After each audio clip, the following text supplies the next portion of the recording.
Hello and welcome to this special presentation by the Center for College and Career Readiness and the Common Core Institute. My name is Kevin Baird and I will be your senior faculty for today's presentation on priorities for principals and building teams as we look at implementing college and career readiness and the Common Core state standards for the 2012-2013 school year. I'd like to note that the content you are seeing is generally presented at a half-day on-site type presentation. So I will give you some hints about times you might want to pause or reflect or questions you might want to ask yourself as we move through it. In today's overview, we're going to talk about the big vision for the Common Core and college and career readiness. We're then going to talk about the requirements of the Common Core. We'll look at examples of the new assessments and then priorities for right now. Also a note, this presentation is split into two sessions, part one and part two, so you can watch half and then go off and watch the other half at your leisure. Everything that I talk about today is a part of the national pathway for Common Core state standards implementation. An important thing to note is that there is a plan, there is a method of implementing the Common Core and college and career readiness. It begins with the idea that we build deep capacity inside of our districts and schools with what we call black belts or key certified staff who have the same level of understanding as an outside type consultant. We then begin building with our lead coaches, our lead teachers, the folks who volunteer, who are starting the implementation, and our building leaders. Please remember that our building leadership is absolutely key. All of the research indicates that it is that link between leader and student achievement that we need to really invest in and make sure that we are focused on. We're always looking at the implementation of curriculum, instruction, and assessment in tandem at the same time. You can't do one or the other. You can't try and change your stuff, that would be your curriculum, without changing your instructional method, without actually looking at your assessment practices, especially your formative assessments in the classroom. Lastly, everything that I talk about today is through a coherence lens of sustainable change. I would remind everyone of reading first. We spent $6 billion with a B as a country. We did that over 3 years, and our departments of education didn't keep half. That means that the program was twice as large as Race to the Top. And after 3 years, we had not moved the needle as a country in terms of our ability to get our elementary students reading. The problem was sustainability. The key critical person for sustainability is the principal and their building leadership team. It's your vision that you establish for your building. You are responsible for seeing to it that your teachers have the skill sets that they need. And note on the screen in front of you, if I don't have the skills that I need, if I'm concerned about that as a teacher, I have anxiety. I can tell you right now, anxiety levels are through the roof with many of our teachers. I want to give you a sense of the priorities to focus on, to decrease that anxiety. You offer incentives. You also make sure that the resources are appropriate and aligned inside of your classrooms for your teachers. It is your plan as the building principal that becomes critical. That's why we want to make sure that you understand priorities, that you are building your deep capacity. I would like to note that much of the content today is from the graduate program called Common Core Black Belt Certification. Thank you to my friends at the University of Southern California, Rossier, who provide that program along with the Common Core Institute. Also, note that here at the center, we have money. Help us spend it. Get the grant.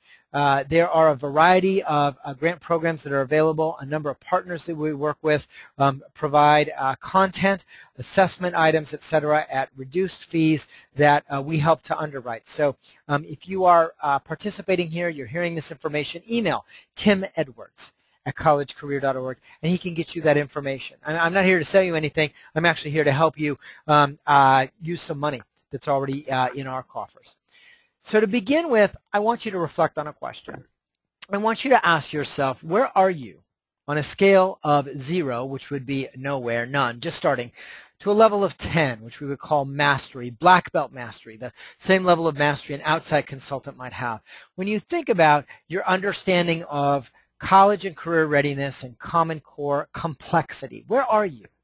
And then where are your schools in understanding what complexity means, what they need to do, the kinds of content they need to be using? The measurements, so that we know if we're on track, where our students are. Where are you in your understanding of the measures you should be especially looking at? Where are your schools? Where are you in understanding the strategies that are most important for achieving college and career readiness and the Common Core standards? Where are you and where are your schools? As well, I might suggest that you ask, what are 3 questions that you have or that you want to learn about in our session today? By the way, those questions, you are free to email me. I'll give you my email at the end of the day, and I will answer them as best as I can. What do you want to know about? But it's most important to ask yourself, where are you on that scale of just starting to mastery in thinking about complexity and measurement and strategies as compared to where are your schools? Because that gap between you and your teachers, you and the members of your team, is an important one. We need to fill it. When we think about college and career readiness, I want you to consider that today's first grader is going to enter job training or their first year of college somewhere around the year 2024. If we look backwards in time, the same amount of time, that would be to about the year 2000. When the year 2000, Bill Clinton was president still. The iPod, the iPhone, and the iPad, none of those existed. Google wasn't even a public company yet. And according to the National Science Foundation, it indicates we learn about 2 million new facts about our physical world every year. We knew 24 million fewer things about the world around us. The reality is that if we think about the students that are coming into our schools today in college and career readiness, we have no clue about the facts, the stuff that they need to know. But we have a lot of understanding about what they're going to need to be able to do to think and to communicate. And that's really what the Common Core is about. There's a great video that I usually show. You can go to YouTube and Google it if you want. You can Google on YouTube or search on YouTube. Baby works iPad perfectly. And you'll see there a 2-year-old.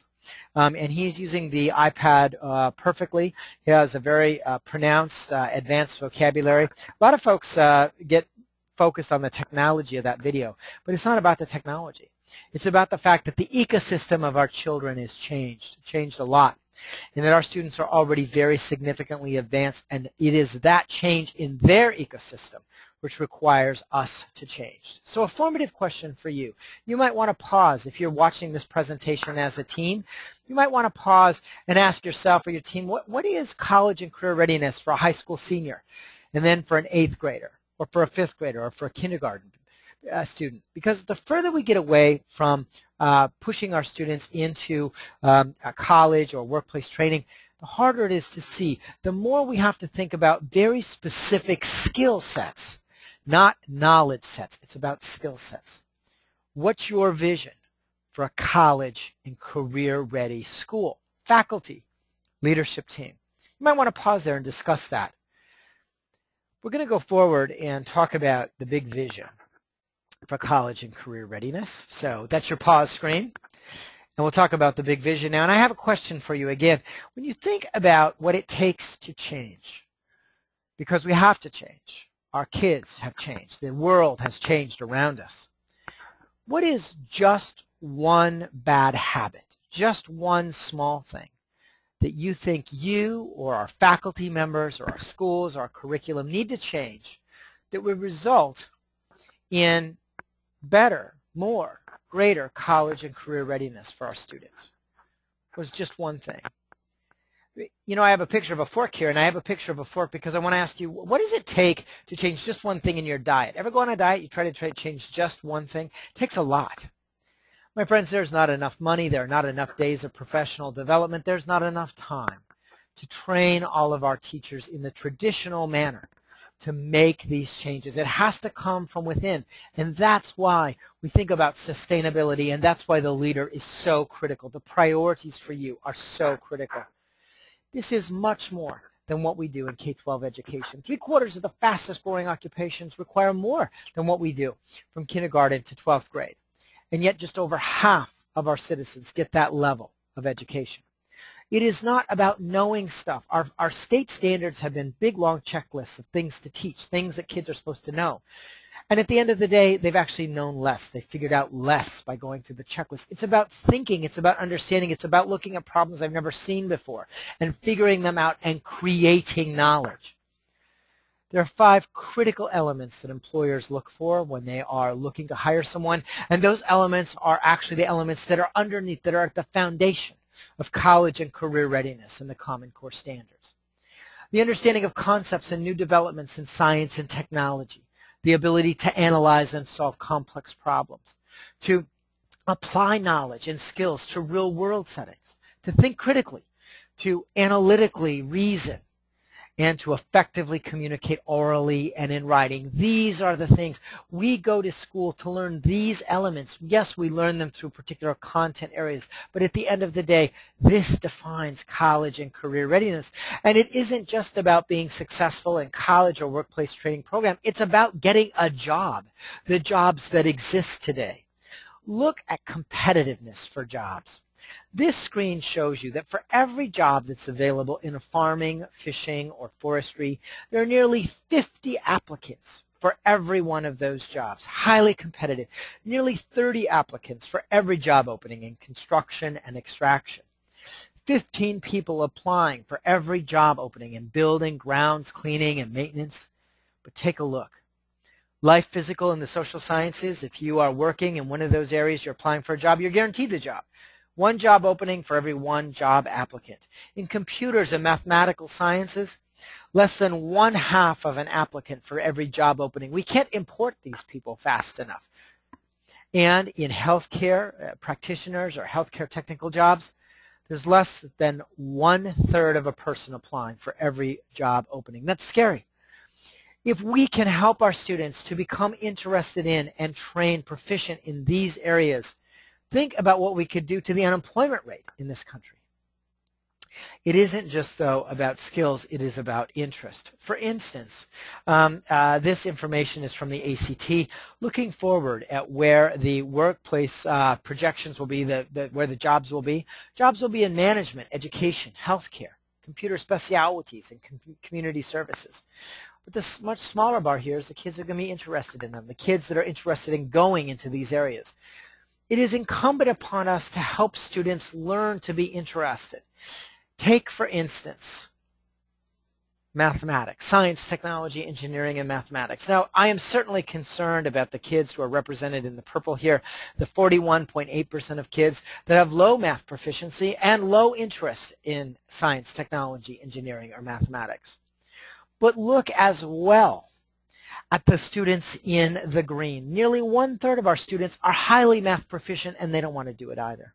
They don't want to do it either because our math textbooks and our approach to math and science education sucks the life out of the topic. It's uninteresting. We have focused, because of our state standards, on rote memorization, and we're very concerned about moving away from that. We focused on calculation and computation, the right answer, instead of being able to figure out what the answers might be. Interest. This is a critical change that we must make in our approach to instruction. In science and mathematics, we've fallen to 9th in the world in the proportion of our young students who get a college degree in science, technology, engineering, and math. For every 100 degrees that are given as a bachelor's in science or arts, every 100 bachelor's degrees, only 19 kids get a degree in science, technology, engineering, or mathematics. Of those, only 10 will take a job in that field, and a decade later, only 8 will be left. I call this slide America as the burger flippers of the world slide. When we think about college and career readiness, when we think about the Common Core, everything is about science and mathematics, and here's why. Now, this information, and it's been updated, by the way. You can go to the priorities presentation, the updates on breaking news, and I'll actually show you the 2012 data. The 2012 data looks almost exactly like the 2011 data, but it improved by about a percentage point. Here's the deal. Our benchmarks that we are driving to in the new assessments, you're going to see the new assessments, examples of them in part 2 of this presentation. When you see those examples, the level of rigor is so significantly different than anything that we are prepared to do right now that we've ever even imagined. Well, that level of rigor is called the college and career readiness benchmarks. Those benchmarks, we've been assessing kids to those higher benchmarks for a while, and guess what? Just over half of our kids meet those benchmarks in reading. Just under half meet the college and career readiness benchmarks in math. 30% of our kids are ready in science. Only 25% of America's students meet the college and career readiness benchmarks in all 4 subjects. This defines where we have to focus and what we have to do. As a matter of fact, that data, if you email, I could get that data for you for your state so you see how your kids are doing. Everything about the Common Core is on a foundation of research that began with the study by Dr. Schmeiser in 2006. Schmeiser found that the chance of later success of meeting those college and career readiness benchmarks in science and math, chance of meeting them in the 10th and 11th grade, was wholly dependent upon my ability to read, my preparation in reading. If I was not prepared to read, I had no chance. 1% here is standard error. I had no chance of meeting the college and career readiness benchmarks in science and very little chance in mathematics. But of course, I'm not talking about preparation for reading literature. I'm talking about my ability to read complex, nonfiction, informational text like I read in science and mathematics. And if I focus here, if I begin here, the results are exponential. And that's really where the Common Core starts. The thing to know, however, is that you cannot rely on your materials. You cannot rely on your curriculum. Oftentimes, we have tried to solve these problems by buying a new program, buying a new textbook, buying new supplemental stuff, because that was easier. I could spend money, and some publishers said it was aligned. Well, I would tell you, actually, I believe there's no such thing as alignment in materials anymore because alignment starts with instructional practice. But nevertheless, the data on your screen is from Metametrics. And they did a study looking at our national curriculum. And we do have a national curriculum, guys. If you look at the major publishers, the 3 biggies, they own 90-some% of everything that's bought inside of your school for standard curriculum. Well, that curriculum has gotten easier. It is failing us. It has actually gotten easier in terms of the complexity of the text over the last 100 years, and that has led to this. This defines the problem for college and career readiness, and it also defines one of our priorities, which is measurement. That when we look at the average complexity of the materials in our classrooms, they're on the lower bar here. This is the average complexity of curriculum K-12 in America. Measured in Lexile. If you don't know what a Lexile is, a Lexile, you can go to Lexile.com. Lexiles were originally developed by the federal government as a method, especially in special education, to measure student reading ability and also to measure the complexity of materials. Today, it's the only vertical scale that works P20. You can measure complexity of materials and student reading ability from a pre-K all the way up into college and university using Lexiles.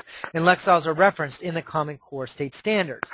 So I can measure curriculum and reading ability, and the low bar here is our average curriculum. That's where our kids would be if they're on grade level today.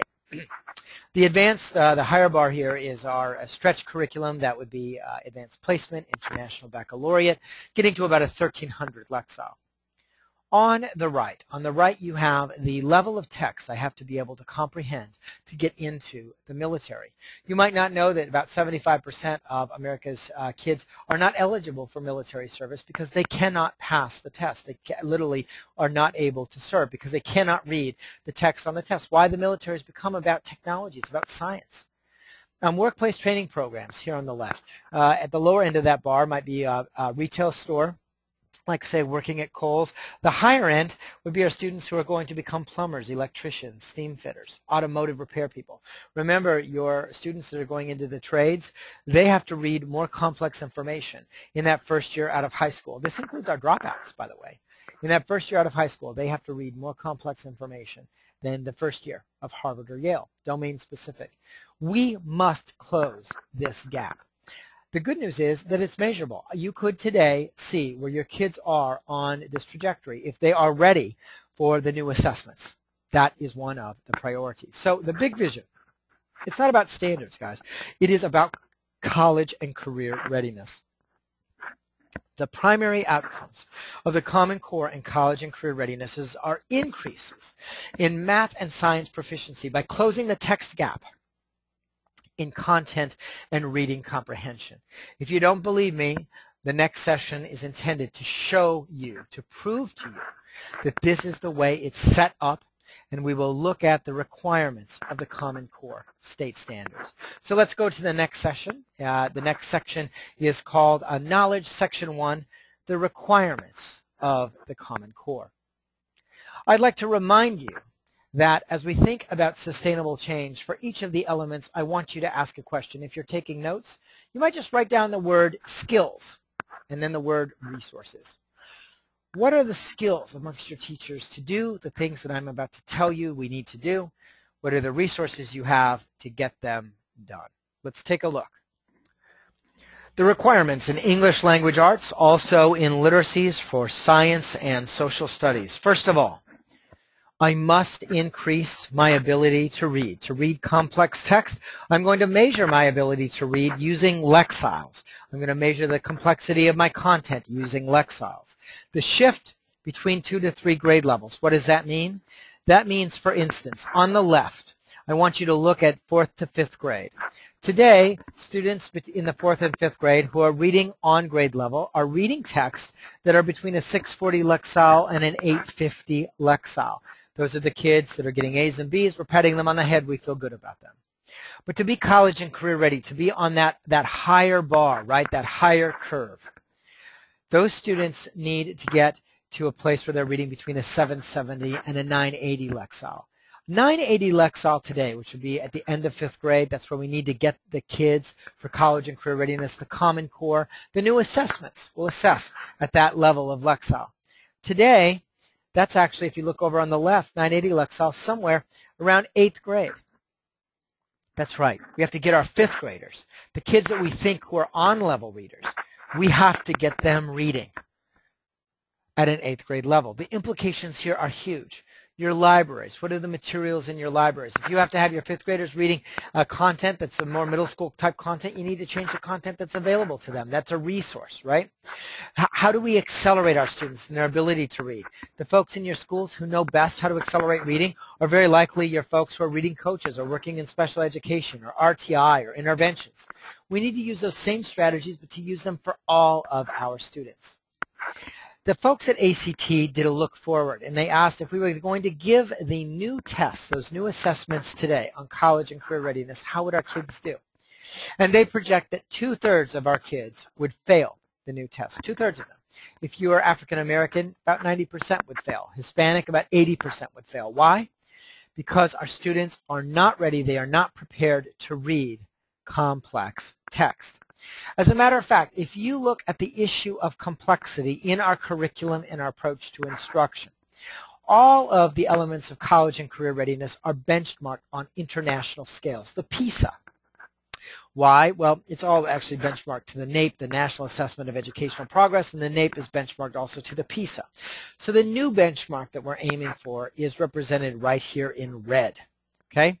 We're not trying to be first. We're really just trying to tie for 5th. We're trying to tie Canada. All right? The kids from Shanghai, China, they're from a very narrow socioeconomic band. In Finland, it's a pretty homogenous society. You might say there's something magical about Lutefisk, but really it's a homogenous society. So if you find the United States here, we have a ways to go, but it is doable. And actually, everything in English language arts, science, and social studies is about our approach to instruction, how we use the kinds of things we're using today. But in mathematics, the gap is significantly greater. Find the United States on this screen. It's all the way down at the bottom. This is our Mount Kilimanjaro. It is not just about our instructional practices. It is frankly about getting rid of a bunch of the crap that we're using and focusing in a very different way. But I have to tell you as a principal, this is hard. You must be armed with the understanding of why, because you have to convince your teachers. You have to give them permission to stop teaching a lot of stuff they shouldn't be teaching, to focus on critical math fluencies. But we're going to start with English language arts. That's where we are today. And here's the good news. You really only have to know 2 standards to begin with. This is directly from the Assessment Consortium. There are 2 standards everywhere throughout the new assessments. Those are in the college and career readiness anchor standards for reading. As a matter of fact, for your science and social studies, for your extensions across the curriculum, those extensions, the literacy standards, are really based upon these anchor standards. So here's the thing. You have to know anchor standard number 1. Number 1 is 1 for a reason. The ability to read closely. Now, if you were a black belt, you would know that that means a whole different kind of instructional practice. But the ability to read closely, to determine what the text says explicitly, to make logical inference, to think critically, to cite specific textual evidence when writing or speaking to support conclusions. These are the critical elements. If in the next year we can move our teachers forward so that they are focused on these elements in every classroom, we will have done an amazing thing. But we have to do that using a specific kind of text, and that is at Anchor Standard number 10. Range of reading and the level of text complexity that we have to read and comprehend complex literary and informational text independently and proficiently. So an example of an assessment that gets at that looks like this. This is a third grade assessment. Look carefully at the Utah ecosystem shown. I'm going to sort the organisms in this ecosystem into three groups: producers, consumers, and decomposers. Well, first of all, I want you to note that I start with a picture, right? I want you to write down picture prompt. Picture prompts, graphic organizers, Venn diagrams in mathematics, number lines, charts, graphs. Graphical representation, pictorial representation is critical for what we're doing because it actually asks the student to do analysis and then do synthesis activities. Notice also here, my word bank. Where are the words coming from? They're coming from science. The majority of the prompts on the new assessments in English language arts will come from science and from social studies. So I have to be able to read and understand science and social studies vocabulary, domain-specific and academic vocabulary. Again, you're going to want to know what those words are. You're going to want to know what academic vocabulary is. But I'm not asking you to define them. I'm asking you to essentially think critically and to put together information as to who's a producer, a consumer, or decomposer. The highest level of critical thinking, okay? That's an example of the kinds of assessments that our students are going to have to tackle. That's third grade. I'll give you just a few more examples to get us going here. At third grade, students might listen. Let's just stop there. Remember, if you're in part of the PARCC assessment, you have 5 assessments actually. One of them is wholly speaking and listening. If you're part of the Smarter Balanced Assessment Consortia, speaking and listening is integrated into those assessments. We often think that we're not teaching at the elementary grades if we don't have kids reading, but that's not true. Speaking and listening is critical. That's actually how students build their baseline foundational vocabulary, is through their listening vocabulary. So students are going to listen. They're going to listen to an animated cartoon character who's going to talk about saving energy. It's a science prompt. Then they're going to do a specific kind of problem-solving routine. They're going to respond to a series of short answer comprehension questions and then move deeper into analysis or integration of information. This particular routine is what we call the Common Core routine in the classroom. It's something your teachers need to learn. It's not difficult, but it is a priority for moving our students more deeply into the content, into thinking. Next, another example at grades 3 to 5, students might read and view, I'm getting at video here, and then discuss a short informational article about a science topic like static electricity. Middle and high school students might be asked to view historical or political messages, and then they're doing those higher level critical thinking items. They're summarizing, detecting bias, identifying different points of view, not regurgitating facts. They're thinking. This is the critical change. Again, most of our prompts are going to be from science and social studies. So I might have a prompt related to social studies for elementary students or reading and discussing short personal letters of immigrant children. That's one kind of text. It's a first-hand account. And then also reading an article, a second-hand account about Ellis Island in order to respond to a research question. You're going to see more examples. These are directly from the assessment consortia of these kinds of items also in part 2. Here I'm actually reading multiple texts and writing to text. One of the key things we must get our teachers understanding is that in the classroom I have to provide instruction at different levels. I have to expect my students to know certain things, but then to think, to analyze, to reason using that knowledge, and then lastly to extend and to do, to create product, an essay, a project. The doing is the creation of knowledge. You're going to see that on the assessment consortia examples, it's all about writing as doing. All right, and actually in part 2, we'll look at the 2011 NAEP results. It tells you specifically what to do in writing right now. A reminder also, again, we're in the requirements of the Common Core. You have to integrate more nonfiction informational text. That increases complexity. It's also the kind of text that I have to be able to read to respond to those prompts from science and social studies, to do better in science and mathematics. How do I do that? Well, one great way is integrating more current events. Look here in the middle where it says newspapers there. If you look at the average Lexile level of a newspaper of 1440, that's significantly above the college and career readiness levels at Reuters. Reuters has a lot of international content. Washington Post, a little bit more domestic, 1350 Lexile. Ranger Rick, Discovery Magazine, National Geographic Kids, Weekly Reader, all of these things integrate nonfiction informational text for current affairs. And by the way, you can pair that with your current literature. So best of breed example in Chicago middle schools, there was a curriculum called Dreams and Doorways. For every piece of literature, like maybe a poem by Maya Angelou, they would pair a piece of nonfiction informational text like the biography of Maya Angelou, or a reading about civil rights, or what's happening today. Also remember, in terms of student engagement, your students who are struggling are most motivated and interested in nonfiction informational text, especially about what's going on right now. So that's just a real easy way to do it. Right now you could do that. Teacher activity changes. It isn't just about the content. It is about the activity in the classroom. The Common Core emphasizes student outcomes at much higher levels of cognitive performance and critical thinking. That means that instruction has to expect higher levels of critical understanding.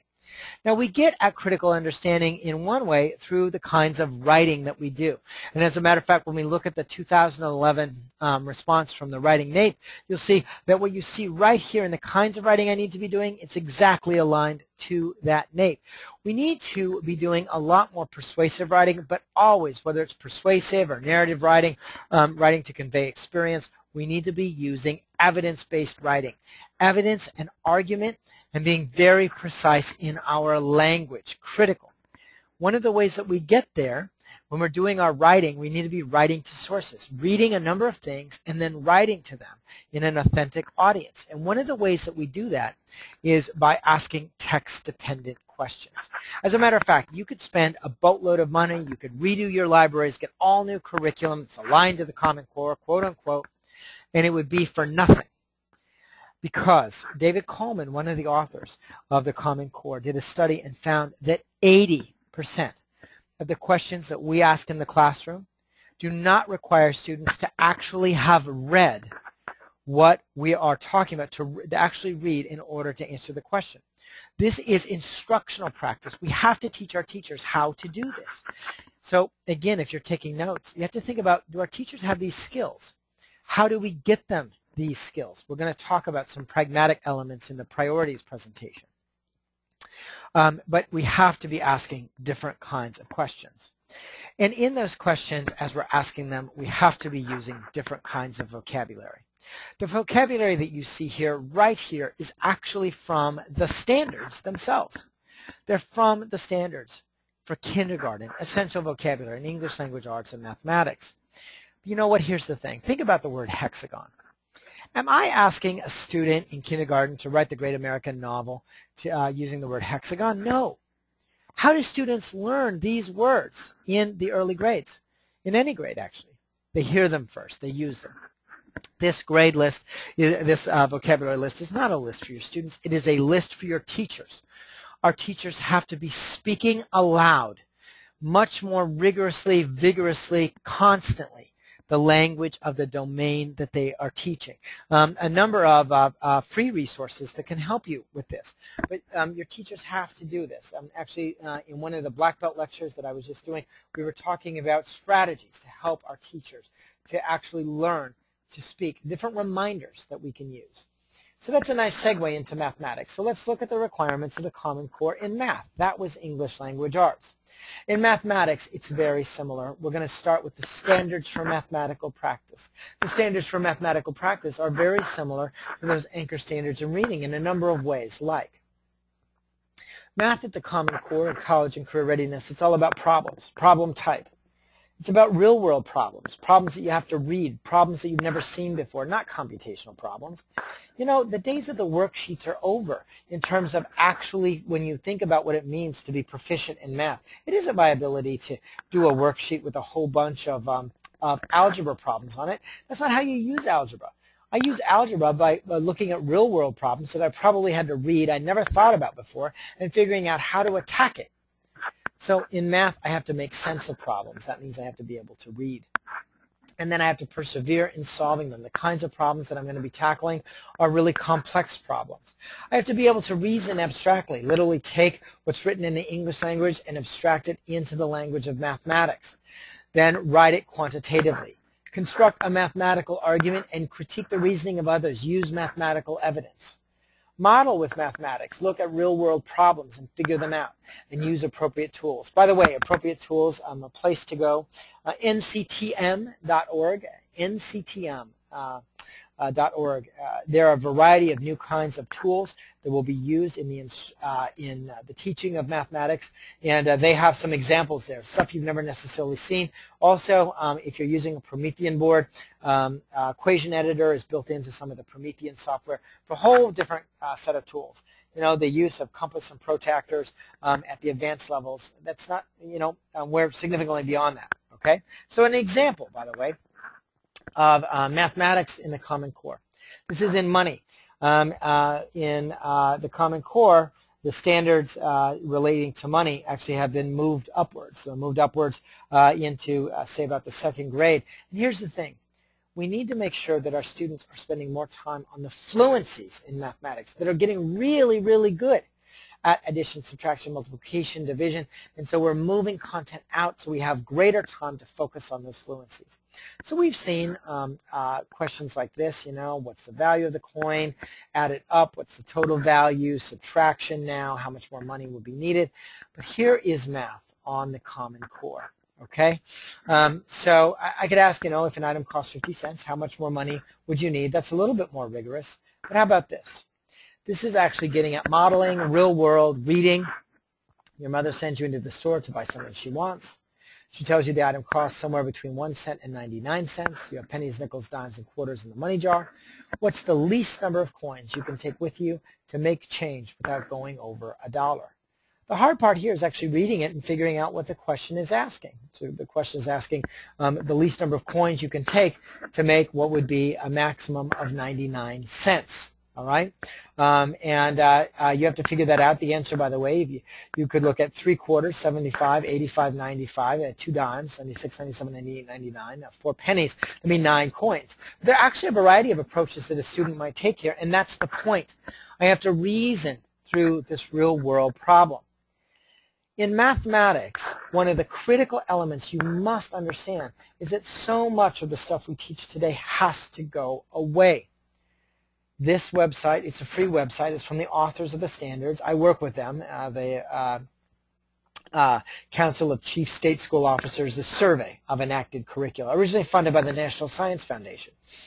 The dark squares tell your teachers where to focus instruction for the Common Core so that their instructional time is aligned with the standards, getting at college and career readiness. Also shows not only instructional time in terms of the content, but also the level of cognitive demand, the skill level I'm getting at, okay? Which here you'll see almost all of them are up to that third box, which is demonstrating understanding. But the real critical thing here, all the white squares, all the stuff you need not be teaching, or the lighter squares that aren't as a priority.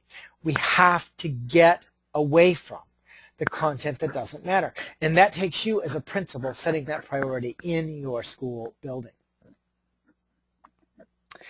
One of the ways that we understand the standards is by looking here at the Survey of Enacted Curriculum. We also want to think about the standards and the skills inside of them.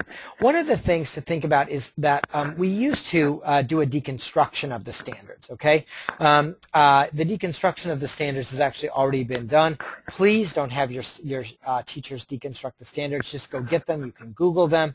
The deconstruction, the reason we don't want to do it is the standards are significantly more complex. If I try to to do the deconstruction of the standards, knowing what I know about my state standards, I will completely misunderstand them. For instance, I won't understand that the domains in mathematics have changed, that I'm really significantly focusing on different things. For instance, I'm focusing on fluencies. The most important standard for mathematics, if I look at the deconstruction in the 7th grade, would be, for instance, the fluency standard right here. Solve px plus q equals r and px plus q equals r. That's where I have to focus with the fluency. So I need to teach that early and often. So remember, deconstruction, please don't waste your time. Don't waste your money on doing it. You can buy them. They've already been done. You can get them for free from some state websites. This deconstruction should not result in a checklist approach. It's one lens, just one lens, to be used along with tools like the Survey of Enacted Curriculum. In part 2, I'm going to show you some other free resources that you can use as well. In math, when we look at that Survey of Enacted Curriculum, we're really talking about the intensity of instruction, intensity in specific areas. That's what we have to focus on. So you think about your priorities in math, it's shown right here, and it's all about where my teachers need to focus their time. But if you look at your materials, they are very likely not written in this way. As a matter of fact, the assessment consortia, again, they have set out the priorities for assessment in math at the cluster level. By the way, anyone who's trying to tell you that they have a new math curricula and it's aligned to the Common Core, you know, if it wasn't written in the last few months, it very likely doesn't align to the assessment priorities for the consortia because they're new. So buyer beware. You cannot rely on your content. You have to rely on your curriculum blueprints and a variety of different kinds of content and your instructional strategies and approaches. Mathematics begins and ends with problems, the right kinds of problems. The problems that teachers are selecting, they should be selecting the hardest problems at the beginning of the class period and then asking specific kinds of questions, analytical questions, having the students struggle through starting with the hardest piece and then moving backwards looking at those skills, okay? So just, you know, a problem here just to get our wet our whistle when we think about the Common Core. Traditional U.S. problem, which fraction is closer to 1, 4/5 or 5/4? In the Common Core, if I'm integrating the standards for mathematical practice, I would ask which number is closer to 1, 4/5 or 5/4, and then using a number line, explain why this is so. In part 2, I'm going to show you a variety of examples that are exactly like this, okay? By the way, the answer there is 4/5. In summary, you want to make sure that in your school buildings you are using complex nonfiction texts and you're measuring it with Lexile. It's a red herring to think that it's complex enough because of the subject matter. Subject matter, yes, it counts, but you have to have complexity of text at that higher level vocabulary. You have to have the instructional strategy for text-dependent questions and critical thinking questions. I can get you free resources, Bloom's Q questions. The use of evidence and argument, inside of my writing, and the use of vocabulary. Vocabulary, speaking it out loud. Selecting the appropriate type of mathematics problem and focusing on the math fluencies. These are the places to start. So a reflection question for you. What do you think English language arts or social studies or science classes look like? That's where we have to start, right? What does it look like with more complex text? With text where my 5th graders are reading what is today an 8th grade level, where they are doing higher level critical thinking, where they're diving down deep into the text, where I have text-dependent questions, where instead of just knowing, I'm providing instruction at the level of thinking, and then at the level of doing, creating things. How is math instruction different if it's all about the problems, the hard problems, problems with a lot of words in it? And if I have to let the students kind of struggle through those problems, how is that different? We are going to dive into these items when we start looking on part 2. I want you to understand that there are 7 critical skills that principals need to know, need to understand. You have to understand the indicators of college and career readiness, that rigor for the grade levels in your building. And by the way, when you understand that, you're going to be able to do the stuff like Marzano and Danielson and classroom observation a lot more easily. You have to be a believer in and be able to articulate high performance. college-bound culture for all students at all grade levels, college-bound culture for every single kindergartner. You have to be able to identify instructional practices that are aligned to college and career readiness. Again, that goes back to Danielson and Marzano. You have to be able to model yourself, rigorous dialogue, those text-dependent questions. Remember, as a leader, as a building leader, you're the instructional leader. If you can't answer the questions of your teachers, how are they going to respect you? How are they going to know what to do? How are they going to decrease their anxiety if you don't know, if you don't have a good example? You have to know that. It's not hard, but you need to have the development of those skills. You need to understand the critical kinds of data to use to monitor progress so that you have a forecast of how your students are going to do on those new tests, so that you can lead instruction, you can drive your teachers to different high-impact strategies.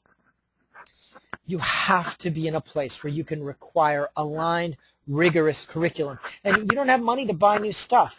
In part two, I'm going to tell you how to do that. Okay? And then you want to be at a place where you are practicing those 5 elements for sustainable implementation for change. Have your vision of college and career readiness. Be able to identify the skill deficits amongst your teachers and know how to help them with those skills. Be able to reward them with some kind of incentives. Make sure you know the resources that they need, and it's your plan in the building that is critical. So I want to point out that you're not going to learn that overnight. I really, really strongly encourage you to go get training. I don't care what kind of training you get. I would like to note that our partners at the University of Southern California Rossier School of Ed, one of the best of breed educator training schools in the United States, they're partners with the Common Core Institute, and there is a graduate level program. You get graduate credit for it, and it's designed for just 1 hour a month for principals. And it's all about, at the graduate level, learning what to look for in the classroom. What are the priorities for increasing student outcomes? Where to spend your money? How to create a staff meeting agenda that drives to college and career readiness? How do you measure progress? The data you have to have, and how do you use it? The key things to look at and change. What do you do to create that culture of high performance? Where are the weaknesses when you look at your needs assessment, and what are the performance requirements? Actually understanding the new assessments and then planning for next steps. I don't care if you do the program at USC or the Black Belt program, but please get training. Obviously, I'm a fan of this program because it's only 1 hour a month, because it's targeted, it's specific for you and for what you need in the Common Core. So if you have questions, you can email me, kevin.baird@collegecareer.org. That's the end of part 1. We're now going to go into part 2. If you don't listen to part 2 for a while, you can also, remember, ask for that grant information or the research information. I'll go to that slide. So again, here at the Center for College and Career Readiness, we work with a variety of partners, and we have independent funding that can help you access that graduate level training, also access free content or reduced content. So tim.edwards@collegecareer.org, he can get you an information sheet or that information in and of itself. So as we go into part 2, you might ask yourself, so where's your understanding now of some of those elements of complexity, the things you need to measure for college and career readiness, and the strategies that you need to look at? You're going to get a copy of the PowerPoint as well, and you're free to use any of this material in your own professional development. Thank you so much. I'm Kevin Baird, and I'm going to see you in part 2 whenever you're ready. Take care.